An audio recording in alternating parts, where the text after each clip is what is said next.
역대상 21장 1절로 15절을 제가 봉독하겠습니다. 사탄이 일어나 이스라엘을 대적하고 다윗을 충동하여 이스라엘을 계수하게 하니라. 다윗이 요압과 백성의 주들들에게 이르되 너희는 가서 브엘세바에서부터 단까지 이스라엘을 계수하고 돌아와 내게 보고하여 그 수요를 알게 하라 하니 요압이 아뢰되 여호와께서 그 백성을 지금보다 100배나 더하시기를 원하나이다. 내 주 왕이여, 이 백성이 다 내 주의 종이 아니니이까? 내 주께서 어찌하여 이 일을 명령하시나이까? 어찌하여 이스라엘이 범죄하게 하시나이까? 하나 왕의 명령이 요압을 재촉한지라. 드디어 요압이 떠나 이스라엘 땅에 두루 다닌 후에 예루살렘으로 돌아와 요압이 백성의 수요를 다윗에게 보고하니 이스라엘 중에 칼을 뺄 만한 자가 110만 명이요 유다 중에 칼을 뺄 만한 자가 47만 명이라. 요압이 왕의 명령을 마땅치 않게 여겨 레위와 베냐민 사람은 계수하지 아니하였더라. 하나님이 이 일을 악하게 여기사 이스라엘을 치심해 다윗이 하나님께 아뢰되 내가 이 일을 행함으로 큰 죄를 범하였나이다. 이제 간구하옵나니 종의 죄를 용서하여 주옵소서. 내가 심히 미련하게 행하였나이다 하니라. 여호와께서 다윗의 선견자 가드에게 말씀하여 이르시되 가서 다윗에게 말하여 이르기를 여호와의 말씀이 내가 내게 세 가지를 내어 놓으리니 그들 중에서 하나를 내가 택하라. 내가 그것을 내게 행하리라 하셨다 하라 하신지라. 같이 다윗에게 나와 그에게 말하되 여호와의 말씀이 너를 마음대로 택하라. 혹 3년 기근이든지 혹 내가 석 달을 적군에게 패하여 적군의 칼에 쫓길 일이든지 혹 여호와의 칼 곧 전염병이 사흘 동안 이 땅에 유행하며 여호와의 천사가 이스라엘 온 지경을 멸할 일이라고 하셨나니 내가 무슨 말로 나를 보내신 이에게 대답할지를 결정하소서 하니 다윗이 가드에게 이르되 내가 공경에 빠졌도다. 여호와께서는 국률이 심히 크시니 내가 그의 손에 빠지고 사람의 손에 빠지지 아니하기를 원하나이다 하는지라. 이에 여호와께서 이스라엘 백성에게 전염병을 내리심에 이스라엘 백성 중에서 죽은 자가 7만 명이었더라. 하나님이 예루살렘을 멸하러 천사를 보내셨더니 천사가 멸하러 할 때에 여호와께서 보시고 이 재앙 내림을 뉘우치시사 멸하는 천사에게 이르시되 족하다. 이제는 내 손을 거두라 하시니 그때에 여호와의 천사가 여부스 사람 오르난의 타작마당 곁에 선지라. 아멘. 자, 오늘은 심판 중이라도 포기치 않으시는 하나님이란 제목으로 말씀을 나누도록 하겠습니다. 어제 제가 새벽 예배 전에 잠깐 드린 말씀인데 지난주 금요일 날 오후가 됐는데 우리 한누리가 저한테 그러는 거예요. 제가 깨달은 바가 있어서 말씀을 드리는 겁니다. 아빠 오늘 저녁에 저랑 테니스 하러 가죠 그러더라고요. 근데 제가 금요일 날은 좀 이렇게 토요 새벽이 있기 때문에 조금 이렇게 부담이 되긴 했습니다. 그래서 내일 새벽 예배 준비 때문에 아빠가 시간이 안 될 것 같다라고 제가 그랬어요. 그랬더니 아들이 하는 말이 이런 거예요. 아빠 설교 준비하지 말고 예수님이 말씀하게 하셔 그러는 거예요. 근데 그러면서 테니스 치러 가자는 거예요. 끝내 못 갔지만 근데 그 말이 제 마음에 이렇게 울리는 겁니다. 예수님이 말씀하게 하시는 게 설교죠. 제 이야기를 하는 것이 아니죠. 그러면서 얼마나 많은 제단과 말씀 중에서 하나님의 말씀이 선포되지 않고 또 인간의 언어가 선포됐으면 아들을 통하여서 깨닫게 하시는지 모르겠습니다. 여러분들도 저를 기도할 때마다 저의 목소리가 아니라 제 말이 아니라 예수님의 말씀이 선포되기를 위해서 기도해 주시면 감사하겠습니다. 성경이 말하게 하는 것이 진짜 설교죠. 역대상은 바벨론 포로기에서 돌아온 후 영적 회복을 기원하며 에스라 학자가 기록했다는 설이 가장 설득력이 있는 것 같습니다. 저도 그렇게 생각해요. 많은 의견들이 있지만 에스라가 포로기에서 돌아와서 기록했을 가능성이 많습니다. 여러분 상상해 보십시오. 바벨론 포로에서 돌아왔는데 한마디로 말해서 망연자실할 일만 남은 겁니다. 돌아와 보니까 희망이 하나도 없는 거예요. 집도 무너졌습니다. 모든 건물들도 파괴됐습니다. 더 나아가서 하나님의 전인 성전도 회파되었고 성벽도 무너지고 말았습니다. 이걸 바라보면서 사람들은 절망 가운데 빠져 있는 거예요. 모르긴 몰라도 돌아온 사람들 중에서 다수는 괜히 왔다, 다시 돌아가자 하는 사람도 있을지 모르겠습니다. 이런 상황에서 영적 지도자 에스라 선지자는 무엇을 생각했습니까? 여러분들이 에스라라고 한다면 무엇을 최우선으로 해야겠습니까?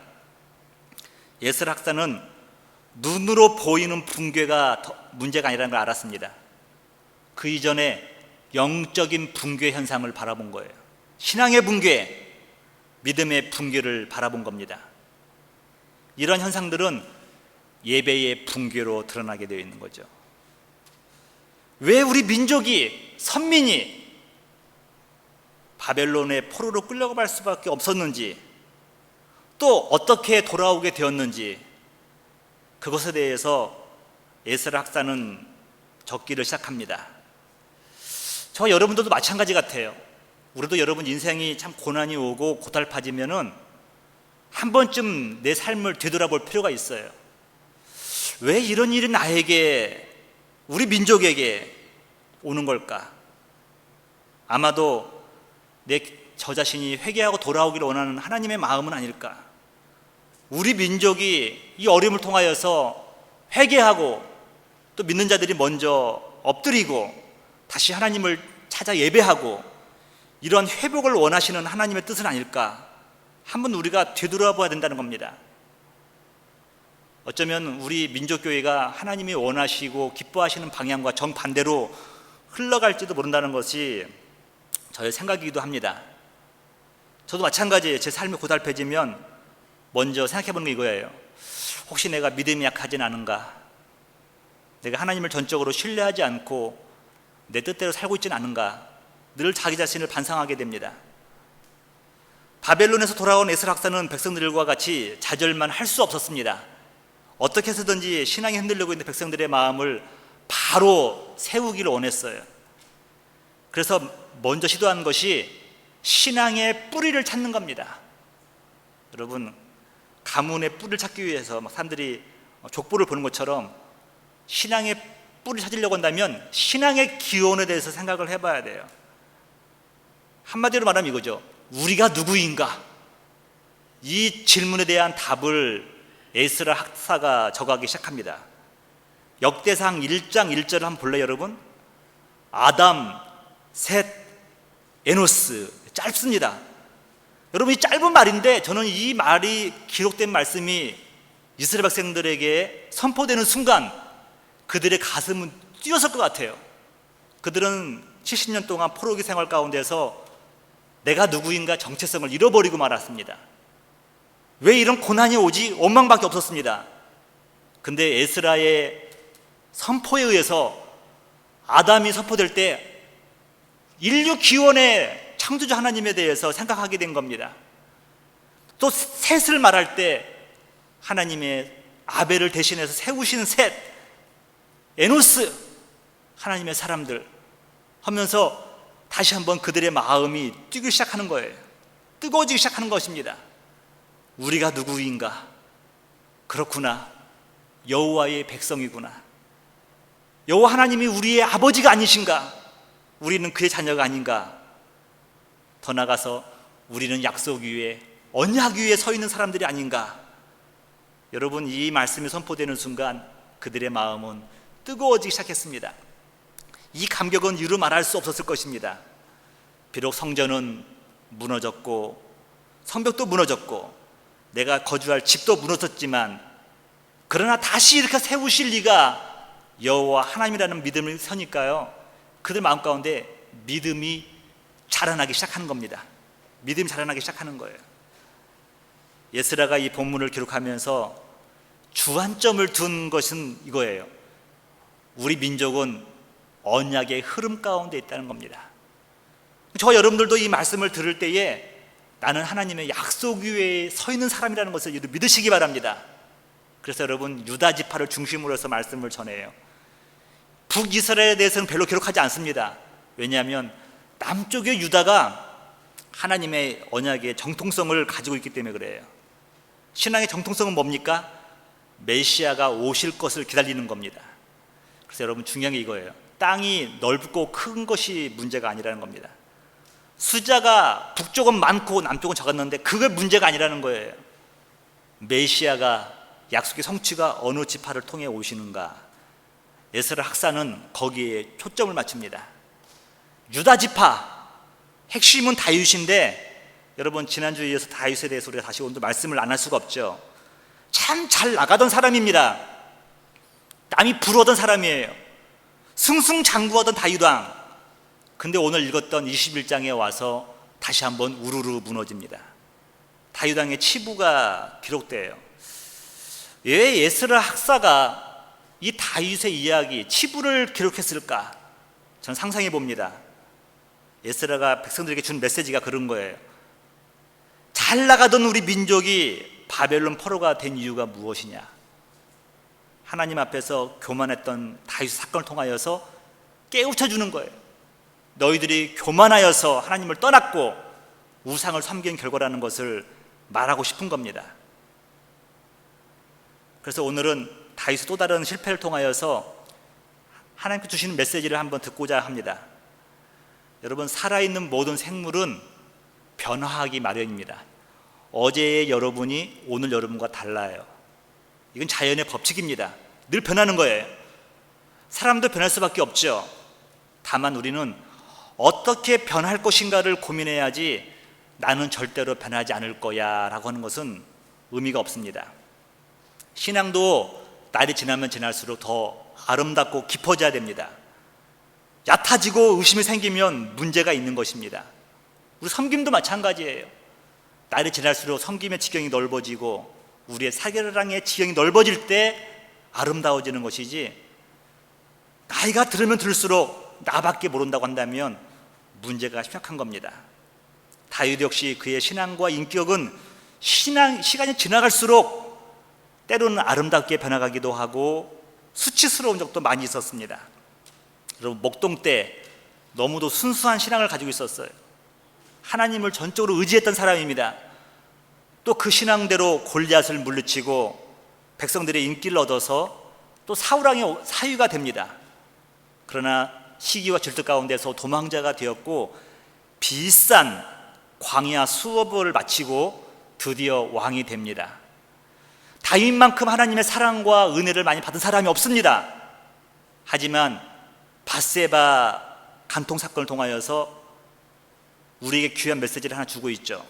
우리 인간은 누구나 실수할 수밖에 없는 인간이라는 겁니다. 그래서 겸손해지라는 거예요. 남의 치부를 자꾸 드러내지 말라는 겁니다. 나도 그럴 수 있다는 거예요. 또 이 사건을 통해서 무엇을 우리가 무엇을 붙들어야 되냐면은 다윗의 교만함으로 말미암아서, 한 사람의 잘못으로 말미암아서 한 민족이 어려움을 당하는 것을 볼 때 내가 소중할 수 있다는 겁니다. 나 한 사람 찌미아가 아니라는 것, 내가 전부일 수 있다는 것을 알아야 된다는 것입니다. 오늘 역대상 21장을 통하여서 하나님께서 메시지를 주는데, 다윗 왕이 신하들에게 명령합니다. 백성의 수를 계수하라고. 센서스를 하는 거죠. 여러분, 이것은 나쁜 것이 아니죠. 여러분, 나름대로 의미가 있는 거예요. 근데 문제는 뭐냐면 하나님께서 하라고 하지 않았는데 했다는 거예요. 에스라 학사는 이 밧세바 사건은 비중을 두지 않습니다. 기록도 없어요. 근데 오히려 이 인구조사 문제를 비중 있게 다룹니다. 이것이 왜 문제였을까? 하나님의 분노가 일어났다는 겁니다.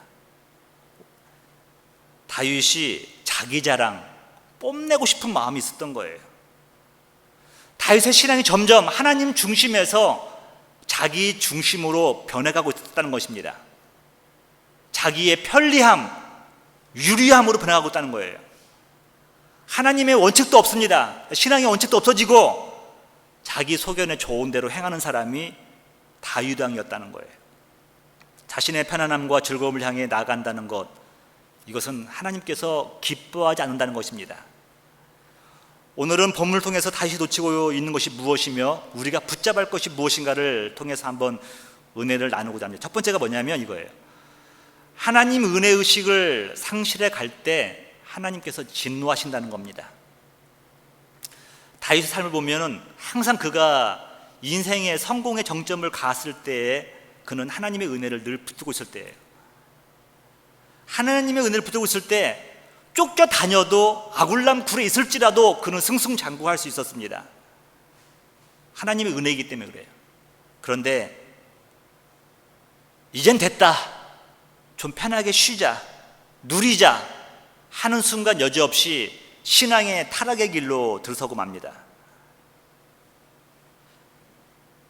다윗 왕을 볼 때 여러분 참 잘 나가던 왕이었어요. 읽진 않았지만 역대상 18장에 보면요, 승승장구합니다. 어느 민족들 싸움만 하면은 다윗에게 하나님께서 승리를 안겨주는 거예요. 어떤 민족이든지 간에 다윗과 붙으면은 여지없이 패하고 맙니다. 그리고 더 이스라엘은 번영하게 되었어요. 19장에 보면 아람이 세상의 말로 다윗 왕에게 아주 작살납니다. 20장에는 암몬이 작살났고요. 자신감이 생기는 겁니다. 하나님의 은혜를 주니까요. 그런데 21장에 와서 하나님 앞에서 그가 무너지고 마는 거죠. 인구조사를 실시하는 겁니다. 여러분, 의도가, 동기가 부스렸다는 거예요. 하나님과 무관했다는 겁니다. 21장 1절 한번 보실래요? 사탄이 일어나 이스라엘을 대적하고, 여러분 중요한 게 이거예요. 여호와가 명령했다는 것이 없어요. 여러분, 사탄이 일어나서 이스라엘을 대적하고 다윗을 충동하여 이스라엘을 계수하게 하니라. 그러니까 이 21장에서 인구 조사하는 것은 하나님의 뜻이 아니에요. 사탄이 그 교만한 마음을 다윗 왕에게 주어가지고 내 새가 영도다 라는 것을 자랑하게 하는 겁니다. 이젠 하나님을 의지하기보다는 나의 군대의 숫자, 백성의 숫자를 더 의지하고 싶은 다윗의 마음을 엿볼 수가 있습니다. 한마디로 말하면 다윗 왕이 숫자 재미에 빠지게 된 거예요. 더 이상 하나님의 능력보다도 백성의 수에 따라서 그가 뽐내고 싶은 마음이 있었던 겁니다. 이게 하나님 보시기에 악하고 불신앙했다는 거예요. 여러분, 이걸 바라보면서 이 말씀만 바라보지 마시고 우리의 가끔 일어나는 현상들, 고국교회 현상들도 한번 보시기 바랍니다.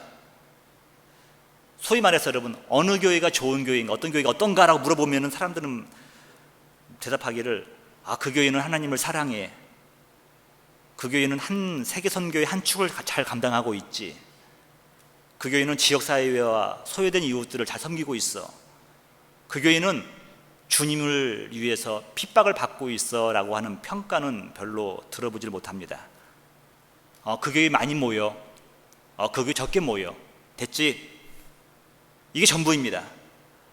아마 우리 고국교회가, 어쩌면 이민교회가 우리 교회도 마찬가지지만요, 숫자 재미에 빠져 있지는 않는지 한번 봐야 되는 겁니다.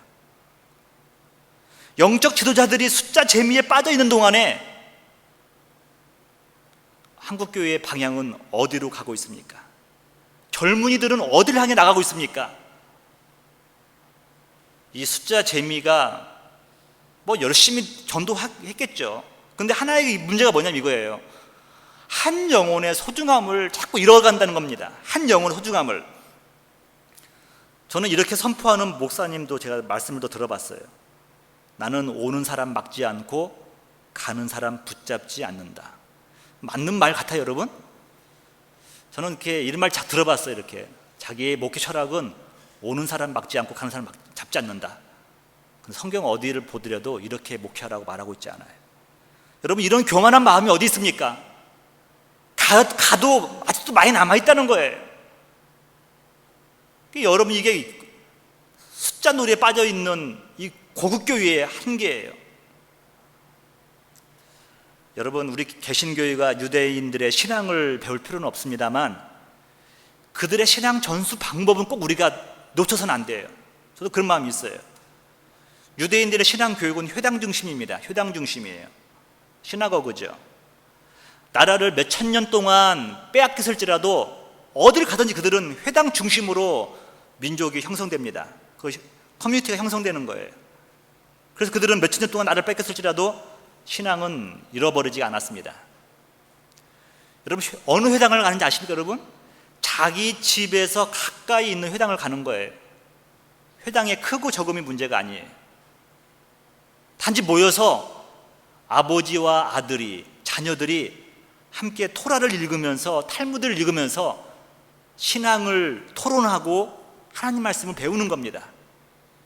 여기 다른 교육이 없다고 그래요. 여러분, 가면은 부모님과 함께 성경을 보면서 하나님 말씀을 배우고 하나님의 지어서들 읽으면서 교훈을 배우는 거죠. 여러분, 세계적인 회당에 대해서 들어본 적이 있습니까? 몇만 명 모이는 회당 본 적 있습니까? 그들은 작은 그만한 회당이지만 그들의 신앙은 흔들리지 않고 전수되고 있는 거예요. 우리 고국교회 세계에서 가장 큰 교회는 즐비합니다. 또 어떤 분은 세계 선교센터를 만들기 위해서 가장 큰 교회를 만드셨다고 그래요. 그래서 결과가 무엇입니까? 더 많은 젊은이들이 교회를 몰려오고 있습니까? 우리가 한 번쯤 생각해 봐야 돼요. 다윗왕이 실패했던 걸 통하여서 우리도 똑같은 실수를 범하고 있지 않는가? 여러분들도 어쩌면요 다윗왕과 같은 처질지도 몰라요. 오늘도 여러분들 숫자에 익숙할지도 몰라요. 하나님을 의지하기보다는 여러분들도 숫자에 더 민감한 반응을 할지도 모른다는 겁니다. 오늘 본문에서 다윗의 실정은 하나님께서 주신 은혜를 망각하고 타인에게 자신을 과시하려다가 진통당하는 내용으로 전해지고 있습니다. 하나님의 은혜를 상실하게 되면 감사가 없어지게 됩니다. 아니면 형식적인 감사만 넘치는 거죠. 저와 여러분들은 이 다윗의 실패를 타산지석 삼아야 돼요. 교훈 삼아야 됩니다. 우리는 자랑할 것도 아무것도 없어요. 내세울 것도 없습니다. 오직 하나님 한 분, 당신이 하셨습니다. 이런 고백이 저와 여러분의 입술 통해서 나오기를 주님의 이름으로 축복합니다. 하나님의 은혜를 잃어서는 안 돼요. 두 번째로는 다윗의 위대함은 책망을 받아도 하나님께 받겠다고 하는 믿음이에요. 이 말은 뭐냐면 다윗의 마음 가운데 교만한 마음도 있었지만 또 다른 한편으로는 하나님을 두려워하는 경외하는 마음이 있었다는 겁니다. 일단 다윗은 저와 비슷한 것 같아요. 이렇게 하다가도 사인이 오면 바짝 엎드립니다. 그냥 실수를 곧 인정하고 정신을 바짝 차리는 거죠. 아유, 하나님 죽겠습니다, 살려주세요 하는 거죠. 11절 한번 볼래요? 11절 같이 다윗에게 나아가 그에게 말하되 여호와의 말씀이 너는 마음대로 택하라. 혹 3년 기근이든지, 첫 번째 재앙이 3년 기근이에요. 너무 길어요. 혹 내가 석 달을 적군에게 패하여 적군의 칼에 쫓길 일이든지, 아마 해볼만 할 것 같아요. 혹 여호와의 칼이 곧 전염병이 사흘 동안 이 땅에 유행하며 여호와의 천사가 이스라엘 온 지경을 멸할 일이든지 하셨나니, 이 세 가지 택하라는 겁니다. 내가 무슨 말로 나를 보내신 이에게 대답할지를 결정하소서 하니, 다윗이 생각을 해본 거예요. 생각을 해보니까 13절입니다. 다윗이 가데게 이르되 내가 곤경에 빠졌도다. 바짝 엎드린 겁니다. 여호와께서는 긍휼이 심히 크시니 내가 그의 손에 빠지고 사람의 손에 빠지지 아니하기를 원하나이다 하는지라. 이 징벌이 나의 잘못함으로 왔지만 세상 사람들에게 웃음거리가 되지 않기를 원한다. 여호와 하나님으로부터 내가 차라리 책망을 받겠다. 그게 하나님의 손에 내가 책망을 받겠다 하는 것이 다윗의 고백입니다. 여러분, 실수는 누구나 해요. 실수 안 하는 사람은 없어요. 그러나 깨닫고 주님 앞에 돌아온다는 것은 쉬운 일이 아니에요. 다윗은 피할 수 없는 징벌이라고 하면 하나님의 손에 달게 받겠다는 겁니다. 근데 그의 믿음이 바로 그 앞에 있어요. 뭐냐면 하나님의 신실하심, 긍휼하심, 자비로우심을 바라본 겁니다. 저와 여러분들이 하나님 앞에 회개할 수 있는 이유가 뭔지 아십니까? 하나님의 자비로우심을 볼 때예요. 여러분, 우리도 이러한 고백을 했으면 좋겠어요. 하나님, 세상 사람들에게 웃음을 당하는 것보다 차라리 하나님 손에 빠지겠나이다. 이거 역시 이런 고백도 쉬운 것은 아니죠. 그러나 여러분, 우리가 이런 고백을 할 수 있는 믿는 구석이 있는 것이죠. 그게 뭐냐면 피할 길이 있다는 겁니다. 죄는 우리가 지었지만 우리에게는 피할 길이 있다는 거예요. 우리에게는 대제사장 되시는 예수 그리스도가 계신다는 사실입니다. 믿으십니까? 히브리서 4장 볼게요. 15절 우리에게는 있는 대제사장은 우리의 연약함을 동정하지 못하실 리가 아니요. 무슨 말이냐면 우리의 연약함을, 죄성을 다 아신다는 거예요. 우리가 지은 죄, 앞으로 지을 죄도 아신다는 거예요. 모든 일에 우리와 똑같이 시험을 받으신 이로되 죄는 없으시니라. 16절, 그러므로 우리는 긍휼하심을 받고 때를 따라 돕는 은혜를 얻기 위하여 은혜의 보좌 앞에 담대히 나아갈 것이니라. 그러니까 여러분, 교회는요, 이 성전에 나올 사람, 죄 없는 사람이 나오는 게 아니에요. 죄인들이 나와서 하나님의 긍휼하심과 은혜를 얻기 위해서 나오는 것인 줄 믿으시기 바랍니다. 여러분들, 죄진 사람이 나와야 돼요. 다 나와야 돼요, 여러분. 은혜의 보좌 앞에 나가서 하나님의 도우심과 용서를 구해야 되는 것입니다. 어느 누구도 교회에 나올 필요 없는 사람이 없다는 것입니다. 우리가 은혜의 보좌 앞에 나아가야 될 분명한 이유, 다윗은 하나님 손에 자기의 삶을 맡기겠다는 거예요. 자기 민족을 맡기겠다는 거예요. 그가 믿는 구석은 그는 자비로우신 하나님이라는 것입니다. 그에게는 이런 믿음이 있었어요. 우리가 오늘 죄악 가운데서도, 실수 가운데서도 하나님을 의지하고 그 앞에 나가야 될 이유가 뭡니까? 우리는 긍휼하신 하나님, 그가 예수 그리스도를 통하여서 우리의 모든 죄를 사하셨다는 것을 믿기 때문에 나갈 수 있다는 것입니다. 여러분, 이제는 지은 죄 때문에 여러분 너무 두려워하지 마십시오. 주 앞에 고백하면서 은혜의 보좌 앞에 내려놓으시고 주님이 주시는 참 자유함을 누리시는 여러분 되시기를 주님의 이름으로 축복합니다. 마지막으로는 하나님의 긍휼하심은 심판도 멈추게 한다는 사실입니다. 하나님의 긍휼하심이 심판도 멈추게 한다는 사실이에요. 14절을 한번 볼게요. 이에 여호와께서 이스라엘 백성에게 전염병을 내리심에, 여러분, 시작하자마자 3일이 지나지 않았어요. 근데 시작하자마자 이스라엘 백성 중에서 죽은 자가 7만 명이었더라. 우리 한국의 메르스, 이건 뭐 비교할 것도 아니죠, 여러분. 하루 만에 시작하자마자 7만 명이 전염병으로 죽은 거예요. 진노하신 하나님이 다윗의 선택대로 3일 동안 전염병을 퍼뜨리신 겁니다. 근데 여러분, 제가 하나님의 속성을 보시면 하나님은 완전하신 분이거든요. 그러니까 하나님은 한번 마음 결정하셨으면은 싹쓸이 하시는 분입니다. 그런데 우리를 당혹해 하는 다음 한 구절이 있어요. 15절인데 이렇게 말하고 있죠. 하나님께서 재앙 내리심을 뉘우치사. 읽어볼게요. 15절이에요. 하나님이 예루살렘을 멸하러 천사를 보내셨더니, 멸하라는 것은 여러분, 일부분을 하는 것이 아니라 전부를 다 진멸하는 거예요. 하나님은 전부를 다 진멸하려고 했는데 여호와께서 보시고 이 재앙 내림을 뉘우치시사. 여러분, 하나님이 재앙 내리심을 뉘우치셨다, 이 말씀이 딱 가만히 걸리는 거예요. 멸하는 천사에게 이르시되 족하다, 이제는 내 손을 거두라 하시니 그때 여호와의 천사가 여부스 사람 오르난의 타작마당 곁에 선지라. 여러분, 여기서 여호와께서 재앙 내림을 뉘우치시사, 이 말을 후회하셨다고 보는 분들도 있어요. 그래서 혼동이 오는 겁니다. 혼동이 오는 거예요. 하나님은 당신께서 정하신 마음을 쉽게 손가락 뒤집듯이 변할 수 있는 것인가? 특별히 민수기 23장 19절 여러분 잘 아시잖아요. 한번 볼까요? 민수기 23장 19절입니다. 하나님은 사람이 아니시니 거짓말을 하지 않으시고 인생이 아니하시니 후회가 없으시도다. 쉽게 말하면 하나님은 당신이 하신 말씀을 뒤집지 않는다는 거예요. 근데 오늘 어찌하여서 이 역대상 21장에는 하나님께서 뉘우치셨다라고 말씀하셨을까? 이 말씀을 우리가 한번 이해를 해야 오늘 은혜가 더할 줄 믿습니다.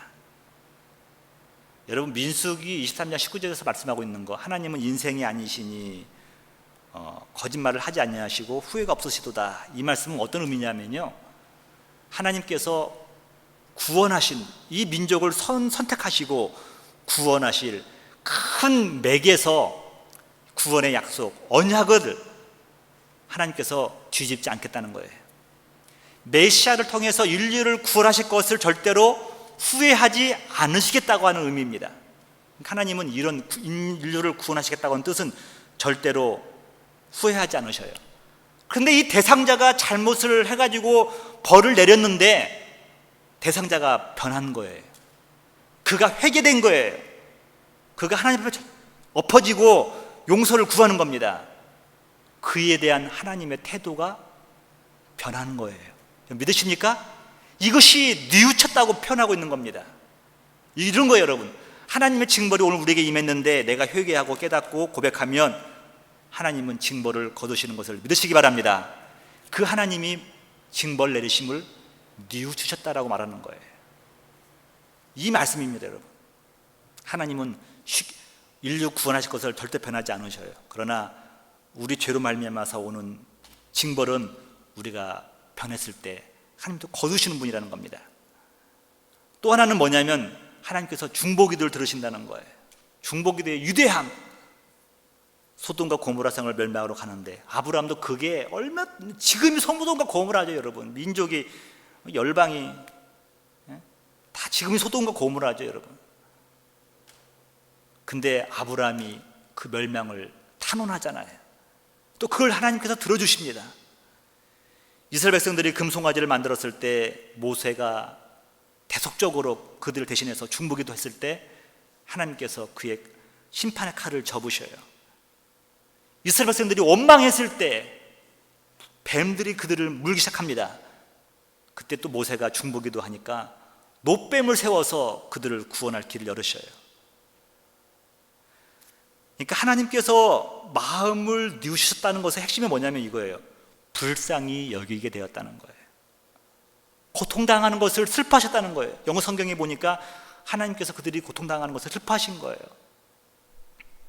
그래서 하나님께서 그의 천사에게, 부르신 천사에게 스탑 사인을 준 겁니다. 여러분, 그러면서 그 이후에 오늘 본문을 읽지 않았지만 아주 아름다운 얘기가 나와요. 오늘 메시지의 핵심, 우리 민족이, 우리 가정이 붙들어야 될 메시지가 나오는 게 뭐냐면요, 오르난이라고 하는 평범한 부자가 나옵니다. 이들이 타작마당에서 밀을 타작하고 있는 거예요. 여러분, 타작한다는 것은 소일입니다. 일상적인 일이에요. 근데 주의 천사가 거기에 탁 서 있는 겁니다. 그때 다윗은 깨달았어요. 하나님께서 원하시는 것이 뭔지를 알았어요. 다윗이 가서 오르난에게 그런 거죠. 오르난, 이 타작마당을 나에게 다오. 내가 더 좋은 타작마당을 너에게 주겠노라 합니다.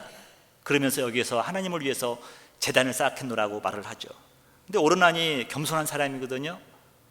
그럴 필요 없습니다. 그냥 가지십시오. 이 땅을 하나님께 드립니다 그랬는데 급기야 내가 무료로 공짜로 하나님께 예배하지 않겠노라고 한 다윗의 뜻에 못 이겨서 값을 받고 그 땅을 넘깁니다.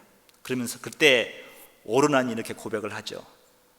이 소는 번제물로 드리시고 농기구는 화목으로, 밀은 소재로 드리는 삶을 사소서, 이렇게 말을 합니다. 여러분, 그 이후에 다윗이 한 일이 이거예요. 26절 보세요. 다윗이 거기서 여호와를 위하여 제단을 쌓고. 여러분, 이 전염병의 마무리가 어디로 오냐면요, 예배 회복으로 오는 거예요. 우리 민족의 이 어려움이 지금 어디로 와야 됩니까, 여러분? 다른 거 아니에요, 여러분. 저는 이 말씀도 우리 믿는 자들이 붙잡았으면 좋겠어요. 백성들은 전염병으로 죽어갈 때 다윗이 여호와를 위하여 제단을 쌓고 번제와 화목제를 드려 여호와께 아뢰었더니 여호와께서 하늘에서부터 번제단 위에 불을 내려 응답하시고 여호와께서 천사를 명령하심에 그가 칼을 칼집에 꽂았더라. 비단 메르스만 하는 얘기가 아닙니다. 우리 이민교회에, 우리 가정에, 또 내 인생 가운데 왜 이렇게 공고한 일이 있습니까? 여러분, 이 다윗의 메시지를 붙드세요. 오르난 타작마당에 하나님을 위해서 제단을 쌓았다. 수많은 예배는 있었지만 그가 진정으로 헌신을 다짐하고 하나님 앞에 화목을 청하면서 드렸던 번제와 화목제, 하나님은 그것을 받으셨다는 겁니다. 우리에게 진정 필요한 것이 무엇입니까? 우리 민족에 진짜 필요한 것이 무엇입니까? 여러분 가정에 필요한 것이 무엇입니까? 예배 회복이 아닙니까? 신앙 회복이 아닙니까? 여러분, 한 사람을 통해서 이 어려움이 밀려왔는데 또 한 오르난이라고 하는 평범한 한 사람의 헌신을 통해서 이 어려움을 극복할 수 있는 길이 열리는 겁니다. 이 한 사람은 곧 누구냐면 능력자가 아니에요. 초능력자가 아니에요. 예배자였어요. 하나님을 경외하는 사람. 사랑하는 성도 여러분, 말씀을 정리합니다. 우리 신앙인들은 역사의 흐름을 그냥 흘러간다 생각해서는 안 돼요, 여러분. 우리가 당하는 시련들, 민족이 당하는 아픔들, 다른 사람의 원인이 아닙니다, 여러분. 아간 한 사람의 죄가 이스라엘 민족에게 어려움을 주었듯이 나 한 사람의 그릇된 신앙생활이 우리 민족을 어려움에 처하게 하진 않았나 되돌아보는 것이 중요하다는 겁니다. 다른 사람 말할 필요 없어요. 내가 바로 하나님 앞에서 하나님의 궁휼하심, 자비하심을 바라보며 그의 도우심을 간구하는 하나님의 자녀들이 되어 줄 믿습니다. 여러분, 두려워하지 마세요. 물 가운데 거두를지라도 주님께서 우리를 침몰치 않게 하시는 주님인 줄 믿습니다. 다 같이 일어나셔서 우리 고백하면서 주여 그렇습니다, 두려워하지 않겠습니다, 주님만 바라보고 나가겠습니다, 고백하는 시간 되기를 원합니다.